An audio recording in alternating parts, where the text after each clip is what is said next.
यह एक ऐसी दुनिया है जहाँ पैसों की कोई वैल्यू नहीं, यहाँ टाइम ही सब कुछ है। यहाँ अगर आपको कोई चीज खरीदनी है तो आपको उस चीज के बदले अपनी जिंदगी का कुछ टाइम देना पड़ेगा, तब जाकर आप उस चीज को खरीद पाएंगे। लेकिन इस दुनिया में एक अच्छी जिंदगी गुजारने के लिए आपके पास टाइम का होना भी जरूरी है, क्योंकि यहाँ जब किसी इंसान की एज 25 साल तक पहुंच जाती है तो उस इंसान के हाथ पर 1 साल का टाइम स्टार्ट हो जाता है। जिस पल काउंटडाउन 0 हुआ उसी पल वह इंसान खत्म। अमीरों के पास इतना टाइम था कि वह 1000 साल की जिंदगी भी जी सकते थे। अमीरों ने खुद के लिए एक अलग दुनिया बना ली थी जहाँ वो लोग एक सुकून भरी जिंदगी गुजार रहे थे, लेकिन वहीं दूसरी तरफ गेटो सिटी में रहने वाले गरीब लोग दिन रात मेहनत करके खुद के लिए टाइम कमाते थे, नहीं तो उनकी जिंदगी खत्म हो जाएगी। इन्हीं गरीबों की बस्ती में विल नाम का एक लड़का रहता था जिसकी घड़ी में सिर्फ 23 घंटे ही बचे थे। विल अपनी मॉम के साथ रहता था। अब क्योंकि 25 साल के बाद उम्र रुक जाती है, इसीलिए उसकी माँ 50 साल की होकर भी बहुत जवान दिख रही थी। आज विल की माँ का 50वां जन्मदिन था। विल अपनी मॉम का बर्थडे सेलिब्रेट करने के लिए पिछली रात ओवर टाइम करके एक शैंपेन की बोतल लाया था। यह देखकर विल की मॉम बहुत खुश हो जाती है और वो विल से कहती है कि मैं अपने पोतों को देखना चाहती हूँ, तुम किसी लड़की को डेट क्यों नहीं करते? जिस पर विल जवाब देता है कि इन सब चीजों के लिए टाइम किसके पास है। विल की मॉम ने उससे कहा कि इलेक्ट्रिसिटी बिल और बैंक से लिया हुआ लोन कल की डेट तक मुझे क्लियर करना होगा, नहीं तो हमें फाइन पड़ सकता है। इसीलिए अब मैं जा रही हूँ और कल रात तक सभी बिल्स और बैंक के लोन्स जमा करवाकर वापस आऊंगी। उसने कहा कि मेरे पास सिर्फ 3 दिन का टाइम है। इलेक्ट्रिसिटी बिल और बैंक का लोन चुकाने में मेरे पास लगभग सारा टाइम खर्च हो जाएगा, इसीलिए कल शाम को तुम जरूर बस स्टॉप पर मेरा इंतजार करना, ताकि मेरा सारा टाइम खत्म होने से पहले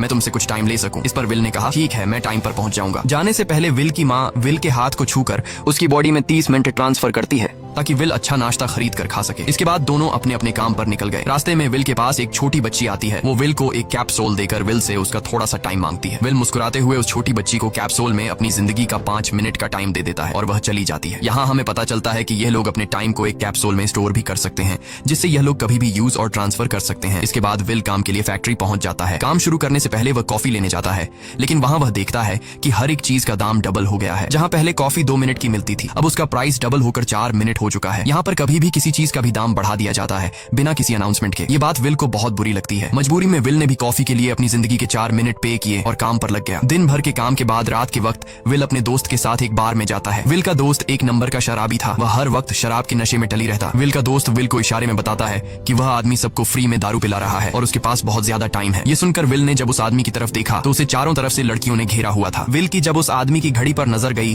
तो उस आदमी के पास 116 साल का टाइम था। ये देखकर विल समझ जाता है कि यह आदमी ग्रीनिच सिटी से है, क्योंकि गेटो सिटी में लोगों के पास ज्यादा से ज्यादा 2 दिन का टाइम होता है। विल उस आदमी के पास आया और उसे वार्न करने लगा कि यहाँ पर तुम्हें नहीं होना चाहिए था। यहाँ चोरों का खतरा है, ये लोग तुम्हें मारकर तुम्हारा टाइम चुरा लेंगे, इसलिए जल्दी से यहाँ से निकल जाओ। लेकिन वो आदमी विल की बातों को सीरियस नहीं लेता और उसे इग्नोर करके ड्रिंक करने लग जाता है। तभी उस बार में फोर्टिस नाम का एक गैंगस्टर अपने ग्रुप के साथ आया, जिसे देखकर सारे लोग बाहर निकल भागे। दरअसल यह शहर के सबसे बड़े गुंडे हैं जो लोगों से जबरदस्ती टाइम चुराते हैं। विल का दोस्त विल को पकड़ कर ले जाने लगा, लेकिन विल ने जाने से इनकार कर दिया और वहाँ एक कोने में छिपकर सब कुछ देखने लगा। फोर्टिस उस अमीर आदमी से उसका सारा टाइम लूटने आया था। फोर्टिस उस अमीर आदमी को चैलेंज करता है कि चलो पंजा लड़ाते हैं और जो हारेगा वह अपना सारा टाइम जीतने वाले को दे देगा। ये टाइम फाइट आर्म रेसलिंग की तरह थी, जिसमें 2 लोगों को एक दूसरे की कलाई पकड़नी होती थी। जिस भी इंसान की कलाई नीचे होती थी उसका टाइम घटने लगता था और वो टाइम उस आदमी के हाथ में ट्रांसफर होने लगता था जिसकी कलाई ऊपर होती थी। इस तरह जीतने वाला इंसान सारा टाइम उस दूसरे आदमी से अपनी बॉडी में स्टोर करके उसे मार देता। फोर्टिस उस आदमी से कहता है क्या तुम इसके लिए तैयार हो? इस पर उस अमीर आदमी ने कहा कि मैंने बहुत ज्यादा ड्रिंक की हुई है, इसलिए मुझे कुछ टाइम चाहिए, उसके बाद मैं तुम्हारे चैलेंज के लिए तैयार हूँ। फोर्टिस कहता है कि ठीक है, ये तुम्हारी आखिरी ख्वाहिश है, जाओ, मैं तुम्हें तैयार होने के लिए कुछ मिनट देता हूँ। फोर्टिस उसके साथ अपना एक आदमी भी भेज देता है